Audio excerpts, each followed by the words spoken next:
Okay, folks, let's continue with group series. So what we'll do today is derive Schrodinger's equation. You've seen a sketch of that derivation in your practical session yesterday, but today we do it properly like Wigner did it. So we introduce representations of Lie groups, then we observe that time translation is the symmetry of physical reality, and then we explore the consequences of that symmetry, and one of the consequences is Schrodinger type equations. Not necessarily actual Schrodinger's equation, but at least the general form of that.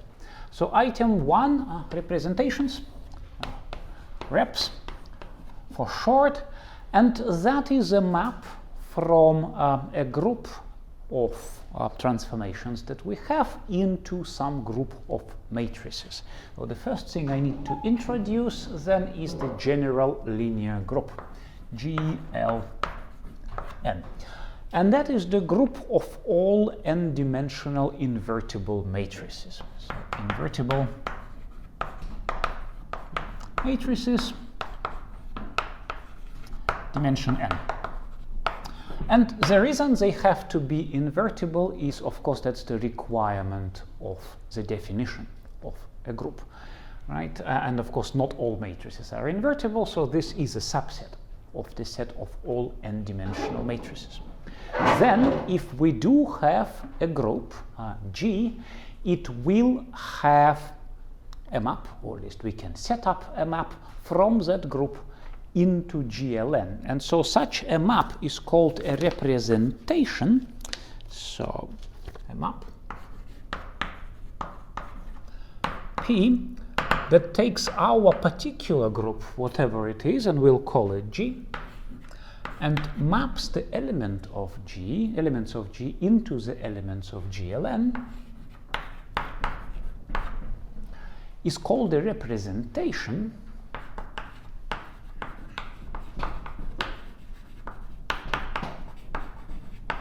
if this map preserves the group operation. So for any two elements, G and H, that belong to our group, we would like the map P to preserve the multiplicative properties. So if we take an element GH and then map it into GLN, then the result should have the same property as the map individually of G and H. So let's say if we take a superposition of two group operations and we take some result, then that result should be the same here in our original group and there inside GLN. That is to say, all matrices that represent the elements of this group must have exactly the same multiplicative properties as the elements of our original group had. To give you an example, rotations. So if we have some rotation around Z, for example, RZ, by an angle phi, and that is a uniparametric group of rotations, and it is called SO2, special orthogonal group in 2 dimensions. Then we do know that if we take a rotation RZ by some angle phi 1 around the Z-axis and some angle phi 2, then the result of rotating some vector by phi 2 and then by phi 1 in SO2 is exactly the same as just rotating it by phi 1 plus phi 2, right? The rotations around the same axis are additive. And then if we map this, we take this entire thing and we say, well, okay, we need a matrix representation for this. Well, you all know what rotation matrices are, so we will have cos phi, sin phi, minus sin phi, cos phi, and that is our representation of RZ of phi. And we can easily prove that if we take this matrix of an angle phi 1 multiplied by this matrix of an angle phi 2, and simplify the result, and the result will be the corresponding rotation matrix by phi1 plus phi2. So that is a simple example of a two-dimensional representation of the rotation group by matrices. We can have a different representation, different dimension, for example. Here we could have some dimensions which are inactive. So this is rotating around z, so it's doing nothing to the z-axis. So we could have made it 3 by 3 matrices with just unit for z, in which case it will be a three-dimensional representation of the group. So that is the map, and in general whatever group we have can be represented like that. Now, interestingly, such representations can lose information. We could produce some silly representation. We can, for example, map every element of this group into just number 1. Right? Of course, this is nominally satisfied, right? So if anything is mapped into 1, then 1 times 1 is 1. And so the group property is satisfied automatically, but of course the information is completely lost. It's called a trivial representation. Or we can map it into just, numbers, integers, floating point, whatever, in which case information will be lost. So there are representations that are called faithful. And this is when different elements of our original group are mapped into different matrices in GLN, and thus information is not lost. All right, so different G in G into different P of G in GLN. And there are representations which are unfaithful or lossy. And a good example of such a representation is angular momentum. If you remember how we looked at it in quantum mechanics, strictly speaking, we can have integer values of angular momentum and its projection, which go to infinity. And that representation with infinite dimensional matrices would contain every possible dynamical process in the system as rotations go. But in a lot of cases, what we say is, well, we only need to know like 10 or 20 first rotational levels, and then we don't care. And then we truncate that representation because the system will never go into some excited states. And that representation is not faithful, but it is still a representation which for our purposes is sufficient.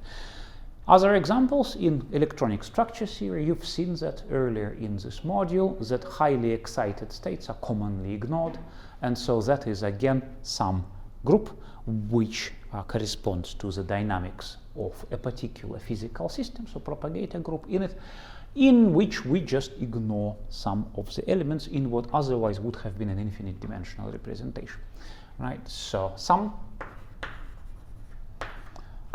G1 and G2 in G mapped into the same element, same matrix in GLN. So such a representation would lose information. Another important thing is we can combine representations. That is, if we made two different ones or even two identical ones, then what we can build is various other representations. So in particular, two representations are called equivalent. So if we have P of G and Q of G, for example, a representation with 2 by 2 matrices and a representation with 3 by 3 matrices are equivalent if there exists some similarity transformation, so there exists a matrix S such that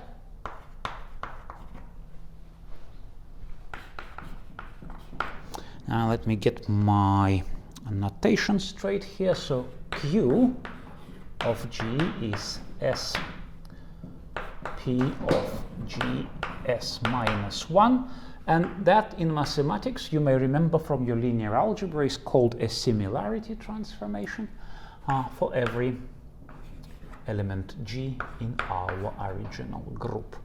So for example, we can take this matrix here and rotate it 90 degrees with respect to Z, or rotate the frame of reference equivalently. And of course, the result would still be a representation of our original rotation group, but it would be a representation with different matrices. Right? But there exists some transformation that takes one into the other consistently without loss of information. And two such representations are called equivalent. Then, so that's equivalence. Then direct sum reps, and we will use this today. If we have two representations, we can just put them into blocks of a bigger matrix. So if we have some matrix A and some matrix C that belongs to GLN, and then two other matrices, B and D, belonging to GLK, so a different dimensional representation in general, but of the same group, then from straight matrix algebra that you all know and love, if we put A plus B, so essentially we create a block matrix, block diagonal matrix, first block is A, second block is B, times then C plus D. Then the properties of the blocks, draw it graphically, so if we have a matrix like that, block here, zeros there, and a block there, and we multiply two such matrices together, then as you well know, these blocks are multiplied individually as if they didn't see each other, right? And so if that were a representation and that were a representation, then this block matrix is also a representation of the same group because it will have the same properties. So to put it differently, it is AC, so the top blocks are multiplied, and then direct sum BD. And that is called a direct sum representation of a group. If we've got two representations, we combine them by a direct sum. You've seen this in angular momentum, where you had L equals 1, L equals 2, and so on, and those were independent blocks of the matrix representations of the angular momentum operators. Likewise, direct product rep.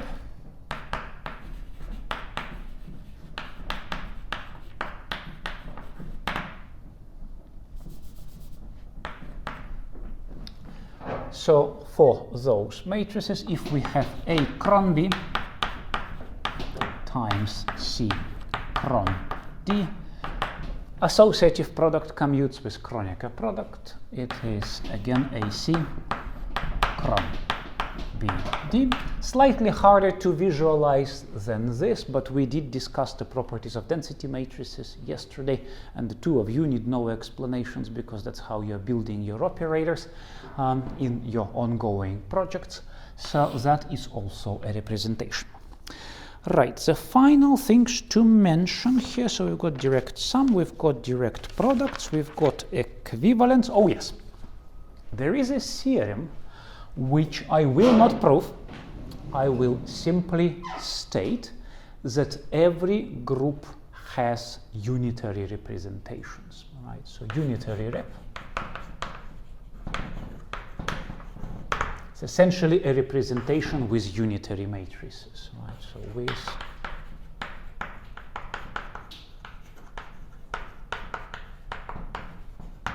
and that's quite important because these occur a lot in quantum mechanics. These are matrices which preserve the topology of the complex space. So they preserve the norm and the inner product of the space that they're acting on. And the eigenvalues of all unitary matrices are complex exponentials of modulus 1. Right? And these matrices are commonly propagators in unitary quantum dynamics. Okay, now that was the group theoretical introduction. Let us now put all of that to good use. So item 2 on the agenda is we derive Schrodinger's equation. Time-dependent Schrodinger's equation. And for those of you who attended the practicals, I put that schematic in the practicals to sort of mentally prepare you to the kind of philosophy and group theory which we will now see. So we need to make a few assumptions about physical reality. The first assumption that we will make is that reality is knowable philosophically, that it is possible to describe it. Moreover, for a finite and isolated physical system, we assume that it is possible to describe it completely, right, to characterize its state entirely. And so some kind of descriptor must exist, and we will call it psi, right? So knowable reality. There must be a descriptor, and we will call it psi. Not a function, not a matrix, goodness knows what it is, but it must exist philosophically as a consequence of our assumptions. Secondly, we assume that reality has rules, that the world evolves by some set of guidelines, right? So, world has rules. What that implies then is there are operators that take things forward in time. So if we have had that descriptor at time t, then after a certain amount of time has passed, there will be an operator, and we will call it p, or maybe to avoid collision of notation here, let's call it u. And it will be a function of the current time and the time to which we evolve, and so the result of that will be our descriptor at time t plus tau. And essentially the only thing this does is it applies the rules. It says, okay, our system at time t was described by psi, some time has passed and rules have taken their course, and now we have a descriptor at time t plus tau. Secondly, we will assume in here that they don't change, so unchanging rules.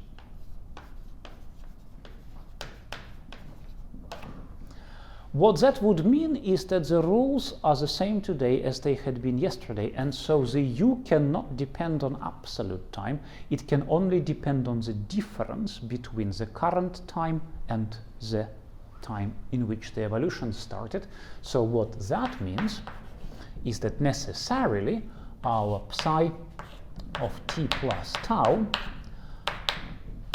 is related by a propagator which only depends on tau. And then we've got psi of t, right? Only the interval between the current time and the future time. But let us think about what this could imply. And that is clearly a kind of symmetry, right? So we can translate our reality in time.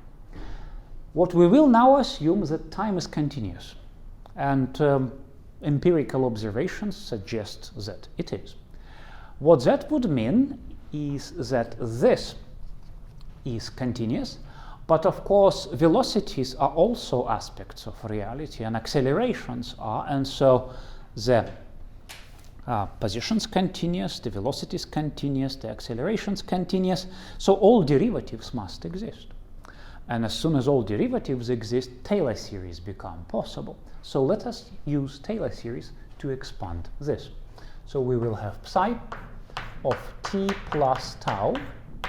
As per the Taylor's theorem, this will be a sum from n0 to infinity. We will have derivatives of this at time t.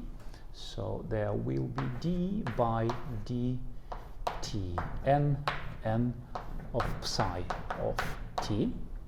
So that those are the Taylor's derivatives. Then we will have the n factorial in the denominator, and then we will have the nth power of our increment relative to t, so tau n. So I basically expanded this descriptor in a Taylor series around the argument equal to t, and that is how far we are departing from that argument. Let's reorder this a little bit.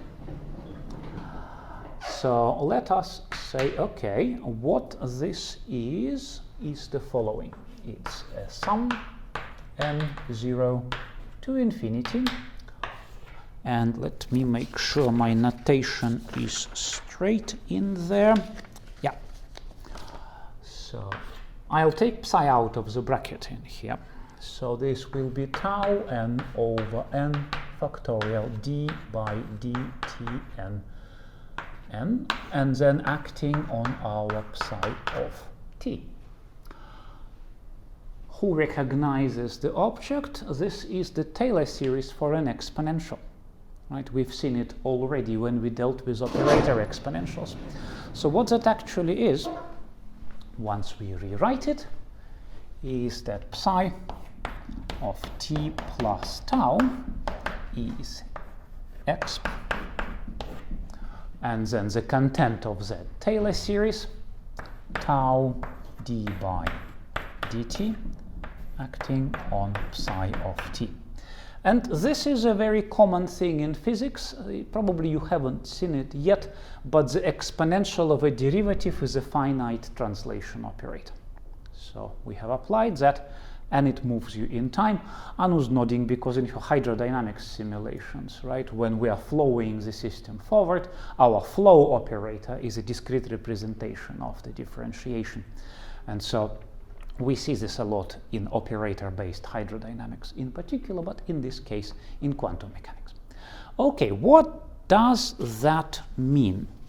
Well, we've just found out what the propagator is, right? So this is our u of tau. It is the exponential of a derivative operator. Let's find a representation for that. Well, what we do know is the derivative operator has eigenfunctions, and we know what those eigenfunctions are. We can, of course, just say, okay, that I omega t is minus I omega e minus I omega t. And minus here is for historical reasons. Blame the ancient Greeks who have decided that the positive direction of rotation is counterclockwise. So whoever it had been 5,000 years ago is responsible for all the minuses you have in quantum mechanics in various places. So direction of positive rotation then necessarily fixes the direction, the positive direction of time, and at that point we are stuck with this minus forever after. But what this is, notice, is actually a representation, because if we put brackets into here and brackets into here, look, the action on any eigenfunction by this operator is a multiplication by a number. So we have found a one-dimensional representation for the action by d by dt. And so therefore, what we can say, okay, we found this rep, and therefore the representation, and it's indexed clearly by this frequency. The frequency is arbitrary, so there's going to be a label of our representation. It maps d by dt into minus I omega. And of course, that is our original algebra that generates the propagator group, and that is an element of GL1, right? It is a matrix representation of it. Then what we can say, as per there, that an arbitrary representation of the propagator group will be a direct sum of these individual representations with some varying frequencies. And omega here is a real number. So in general,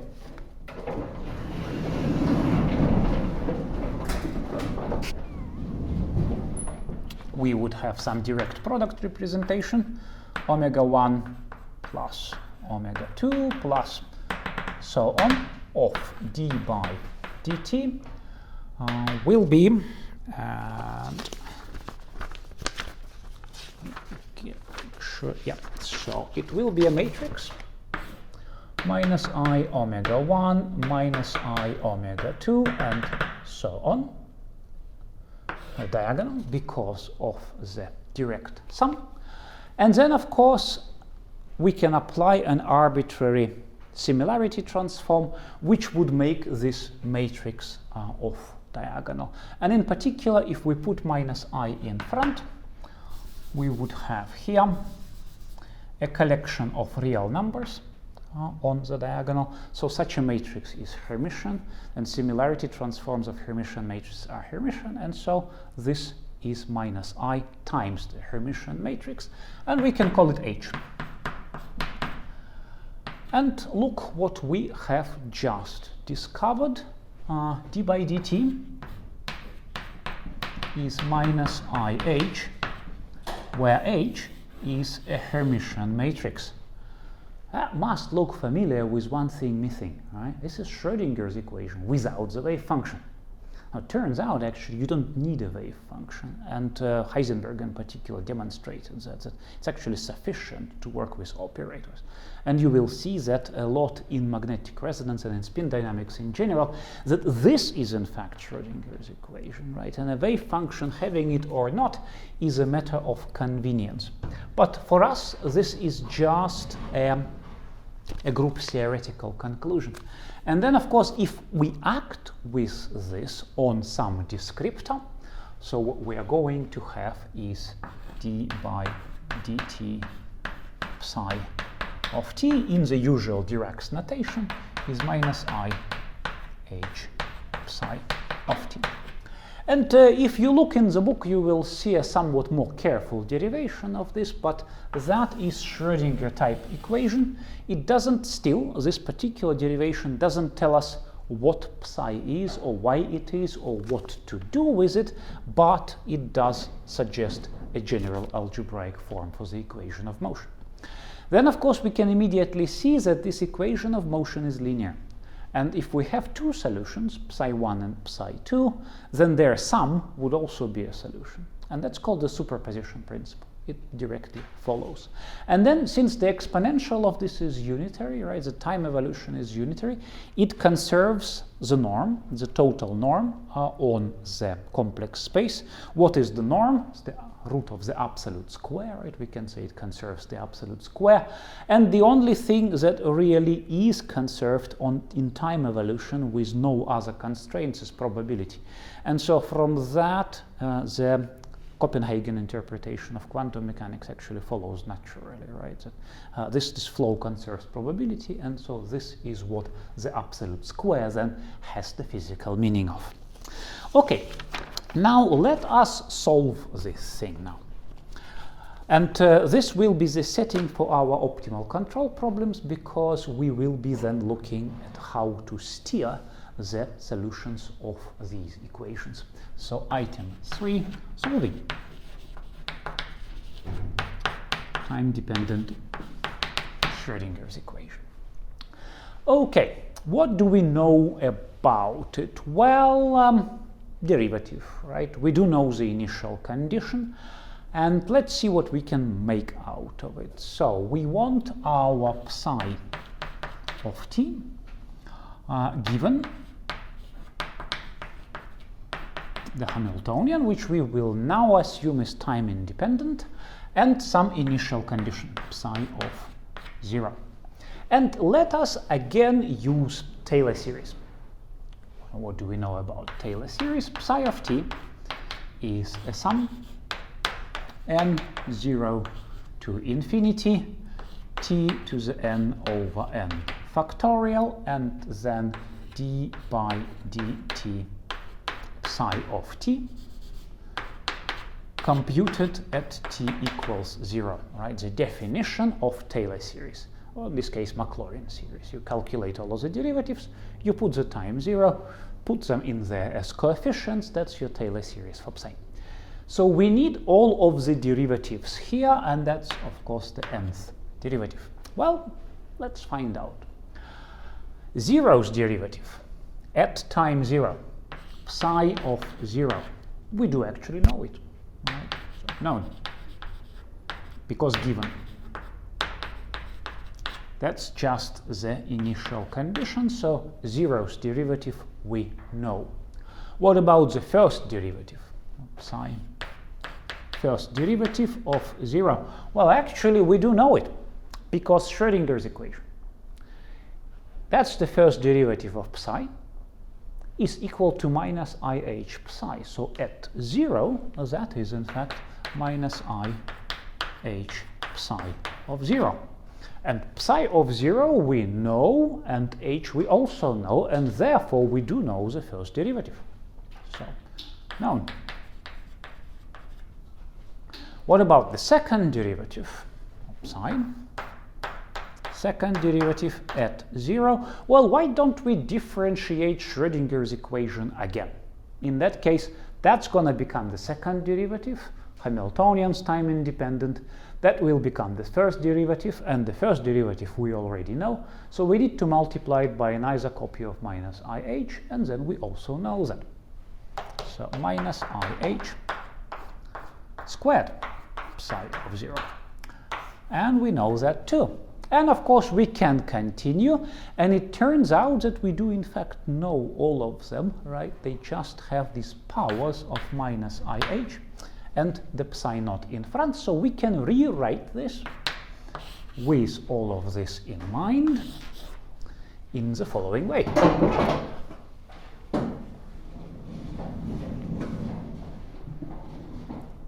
We have our psi of t, that is a sum n0 to infinity minus I h t to the power n over n factorial acting on psi 0. Well, once again, right, that's the matrix exponential. So that is e minus I h t psi naught. And that is the famous exponential solution for Schrodinger's equation that you have been suffering through in your practical yesterday. And this is where it comes from. We can make it time translation invariant. We can say, well, the origin of time is really arbitrary, and we can make it a step solution. So psi of t plus delta t will be e minus I h delta t psi of t. So if we do know our state at some time and we need to take a time step delta t, that is how we take it, and that is commonly called a propagator by the time delta t. And of course, those of you who did magnetic resonance simulations by now, which is all of you because you've done that chemical kinetics practical at least, right, and some of you have actually gone to the end of that. The first thing we calculated in that code was the Hamiltonian. The second thing we calculated was its exponential, and then we just sequentially multiplied it into the state and we produced our trajectory. But in your case, of course, the trajectory was not of the wave function, because the wave function is pretty useless in magnetic resonance, at least, because we never have a single system, we always have an ensemble. So what we now need to deal with is translating this from the dynamics of the wave function to the dynamics of something more convenient that we can use for ensembles. Okay, so that will be then item 4 for us. So for Liouville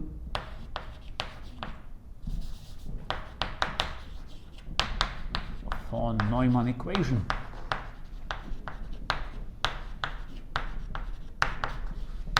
And for this we need to do a little bit more philosophy.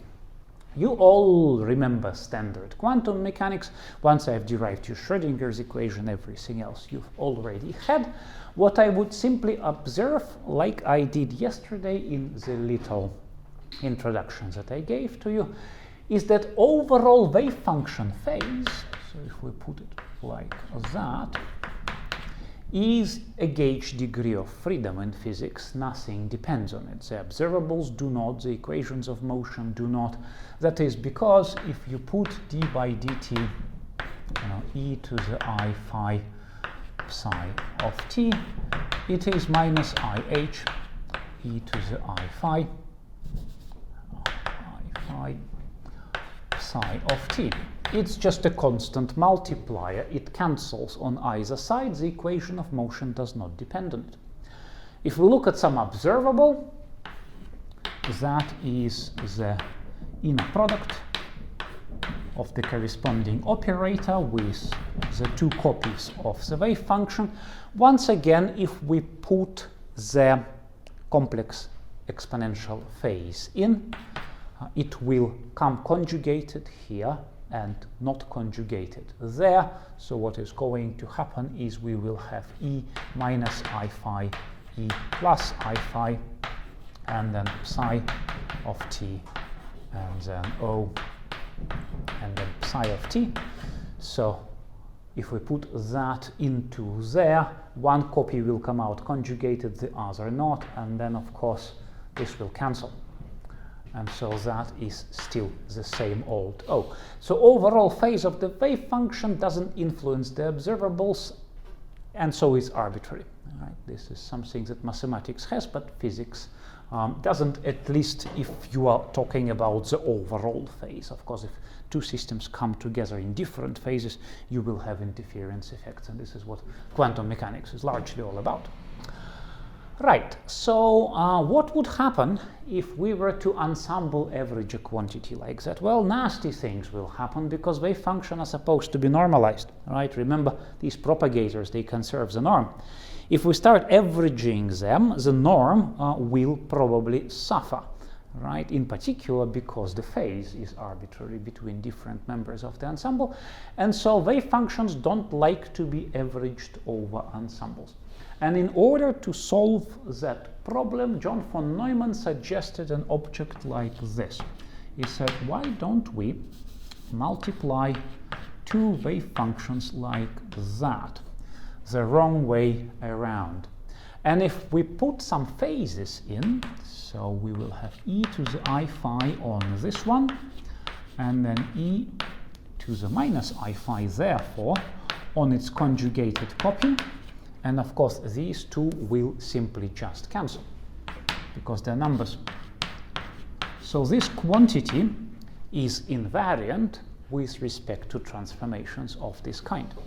Now, it's clearly an operator because if you act on some other wave function with it, phi, right? So that's psi, psi, phi. That's a number. We can call it a. And that's therefore a psi. So clearly it takes one wave function, returns another wave function, must therefore be an operator. In vector representations, it's a matrix.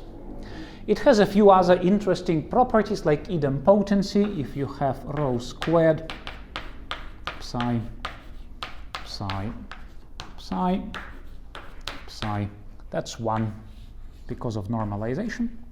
And so that is psi, psi, which is rho. So the square of the density matrix is equal to itself, the so-called idempotency. And it's easy to demonstrate that this object still contains the same information as the original wave function did. Because if we look at observables, so O was psi, O psi, that's a number. The number is equal to its trace, psi, O, psi. We can do cyclic permutations under the trace. I would remind you, you can easily prove it, that for any three matrices, and in fact vectors, if you're multiplying them the right way around, trace ABC is equal to trace CAB. Homework exercise, so cyclic permutation of operands in multiplication do not change the trace. So we can do that there. OP trace of O and then psi, psi. But that's the density matrix. So that is trace O times rho. And so any information that we could have extracted out of the wave function about the observables, we can also extract from the density matrix. And then the final thing to find out about this is the equation of motion. So, okay, d by dt of psi psi.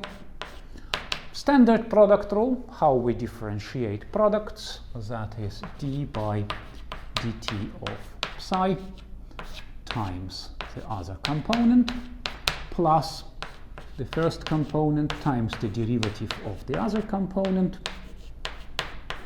But of course we know Schrodinger's equation. There it is. So we know what the time derivative of psi is individually. So that is minus I h psi and then psi. So that is this term here. And then we will have that is Schrodinger's equation in the conjugated form. So that jumps to the other side and minus I becomes an I. So plus I and then psi, and then h. And if we collect the row together now, that is going to be minus I h rho minus rho h, and that's a commutator minus I h rho. And that's our equation of motion.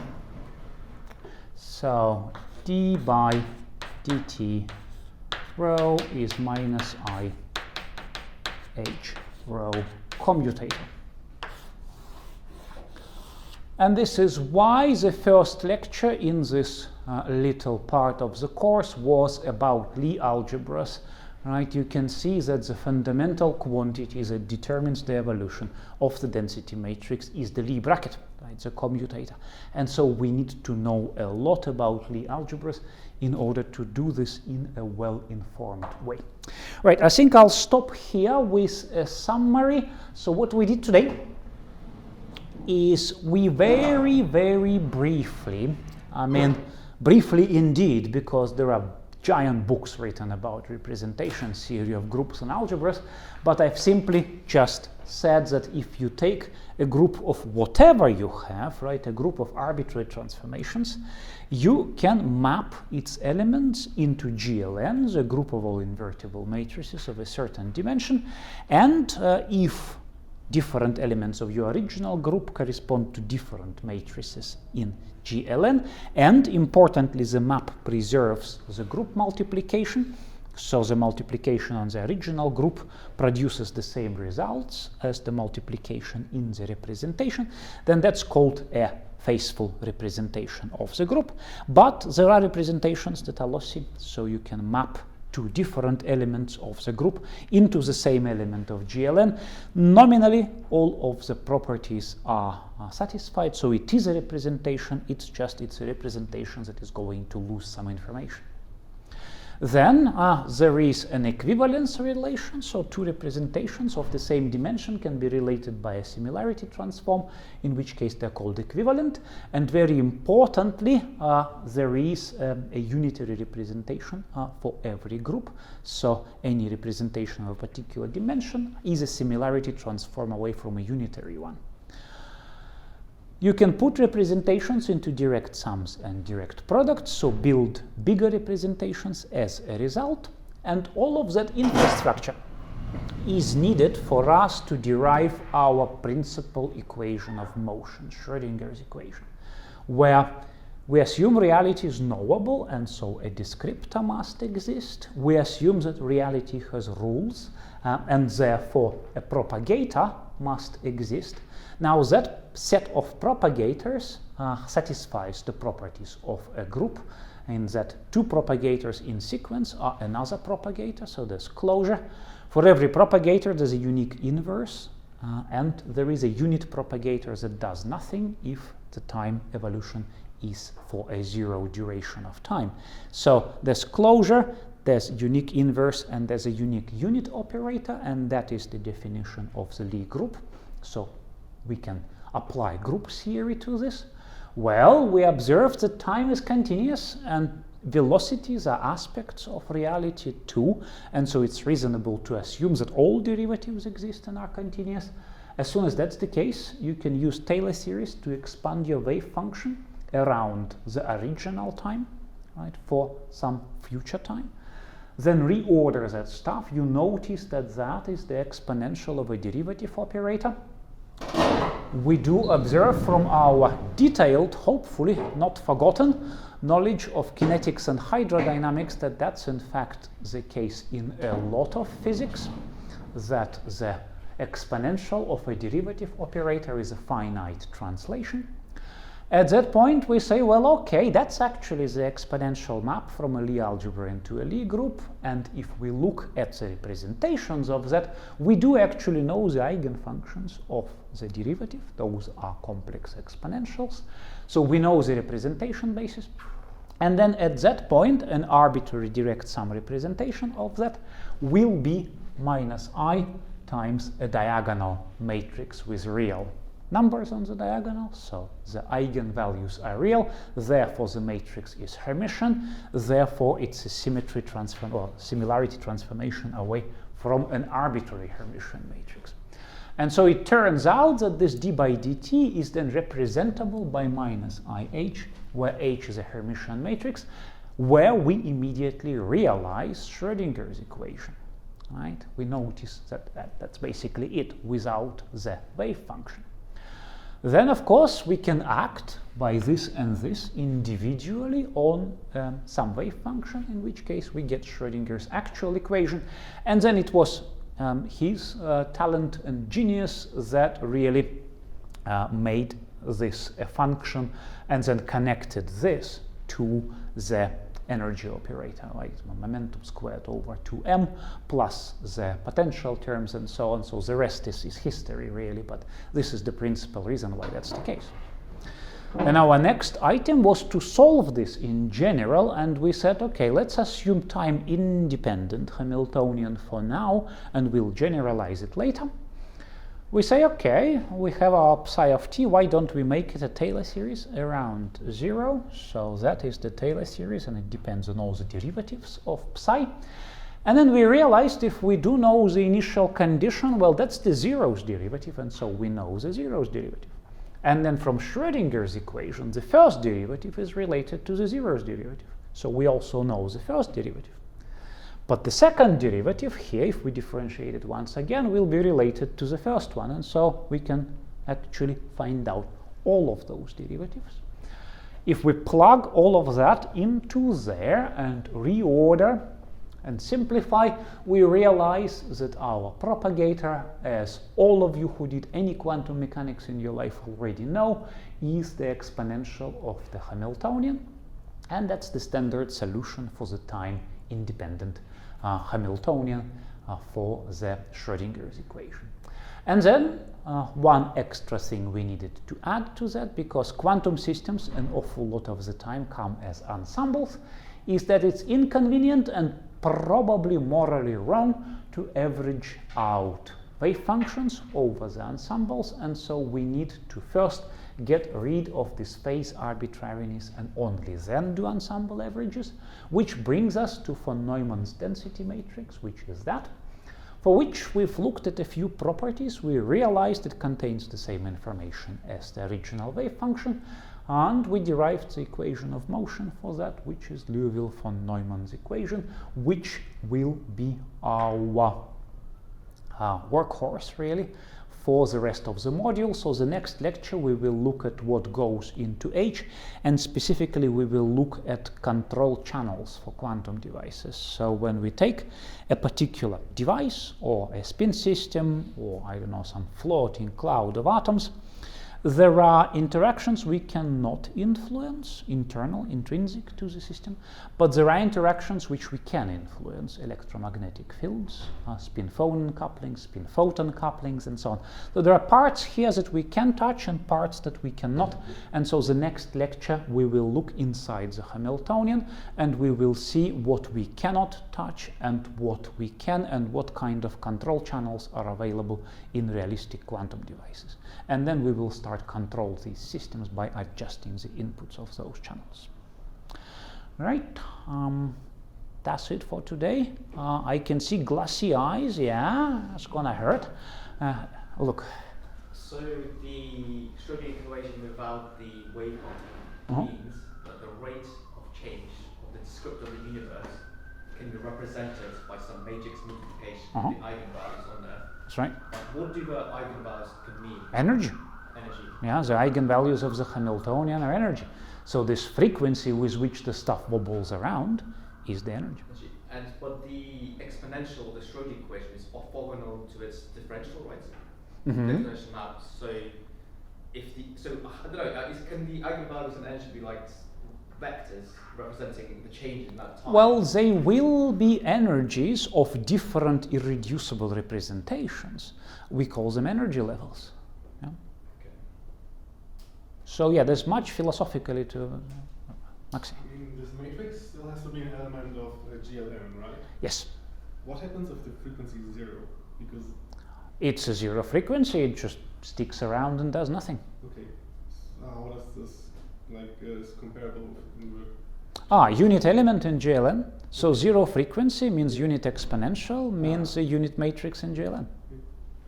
And because it's GL, there has to be a unique inverse. Mhm. What if there isn't a unique inverse? So It's dissipative dynamics, so you will have energy loss into the environment, but of course here we didn't assume any environment, we took the entire universe. So if you are having a subsystem of the universe, then you can have dissipative dynamics in the subsystem, which is still globally unitary. So energy exchange between the system and the environment. So yes, you can extend that to dissipative dynamics, and maybe in a few lectures time we will. So, in terms of what we've done with the Schrodinger equation, can that basically apply to any Lie group that we have, so long as our parameter is continuous, or can it be discrete? Because we've gone time is continuous here, Mhm. giving us our Taylor series, right?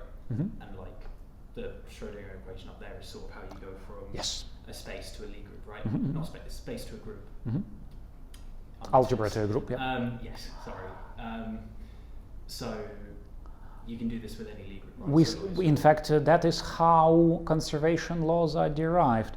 So here you will notice that if you look at the eigenvalues of this, they are conserved. So the uniformity of time then gets you the conservation of energy. But if you look at other Lie groups, for example, rotation group, right, triparametric, so you can go through identically the same mathematics and you will derive conservation of angular momentum. Mm-hmm. If you look at a translation group, so in 3 dimensions, then the conserved quantity will be linear momentum. And if you look at Lorentz group, then the conserved quantity will be the invariant mass in special relativity. So yes, this is Noether's famous theorem. Any continuous symmetry of a physical system implies a conservation law.